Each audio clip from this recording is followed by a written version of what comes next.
You do not have a willpower problem. You have a stopping problem. So instead of quitting while you are still enjoying it, you wait until the joy has drained away, and that's when you finally stop. So whether your problem is taking too long to put your phone down, doing too much gaming, staying out too late partying, and then regretting it the next morning, today I'm going to give you my 3 best tips for actually following through on what you think your values are and um, avoiding regretting things later that you overindulged or you stayed up too late or whatever else. So you can actually feel good about the choices that you're making and feel energized and good about your life. So, tip number 1 is practice regularly checking in on yourself. How am I actually feeling right now? And practice noticing the first signal when something begins to shift, right? So let's say you're there on your phone, you're watching videos and you're enjoying them. Then something happens where it just starts becoming the next swipe. Just, okay, I'm just becoming mechanical, right? Just swiping again and again.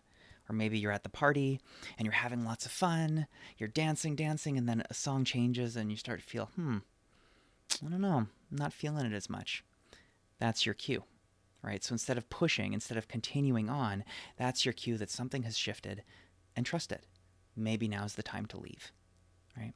So one motto that I try to live by when I'm out at social events is quit while you're still having fun.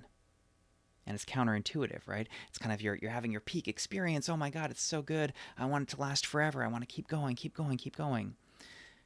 But then you only leave when you finally start feeling exhausted, right? Instead, okay, I'm enjoying this, it's great, and recognize that unless it's an incredibly rare opportunity, this is probably not the last chance you'll ever have to experience something like this. So it's actually safe to go home, get your rest, do something else, and trust that you'll have another opportunity like this in the future.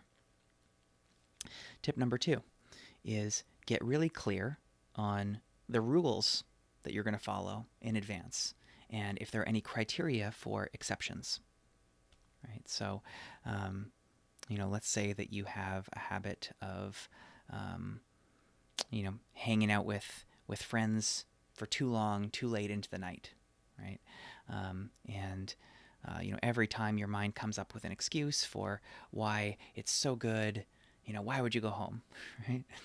So you can come up with a rule that, all right, I need to leave by 9 p.m. to be able to get to bed on time and get enough sleep. So to make that rule actually happen, you set a time, an alarm on your watch or your phone or whatever, and then you decide in advance, what does that actually mean?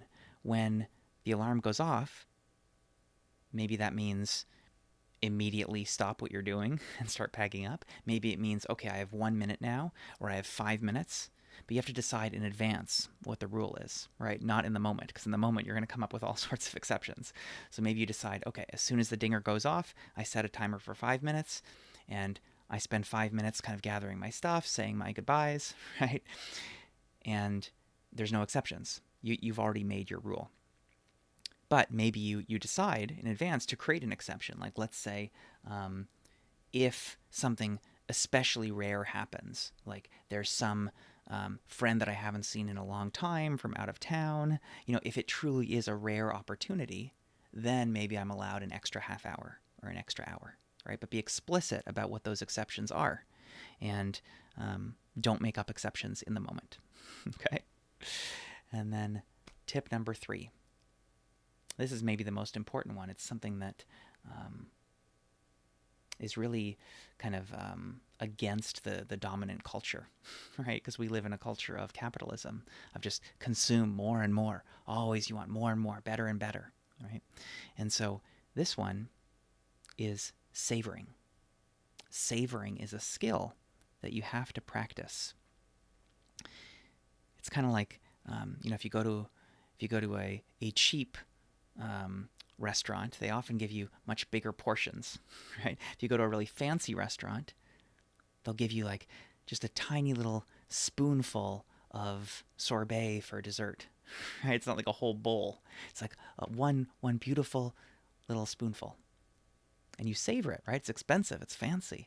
So you put that spoonful in your mouth, you close your eyes, you roll your tongue around it. Oh yeah, there are notes of, different flavors, and you're really savoring it.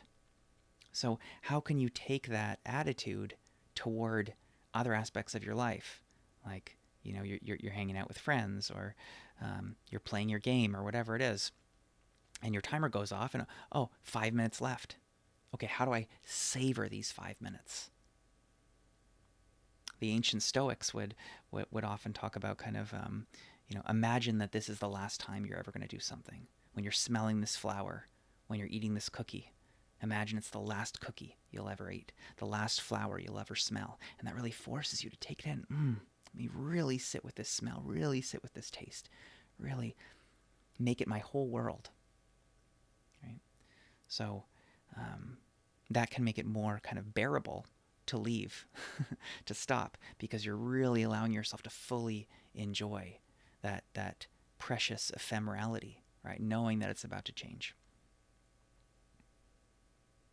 So, again, the 3 tips are really pay attention to your experience, really be noticing how you're feeling. What is the first signal when something shifts? And quit while you're still having fun. Quit while you're still enjoying it.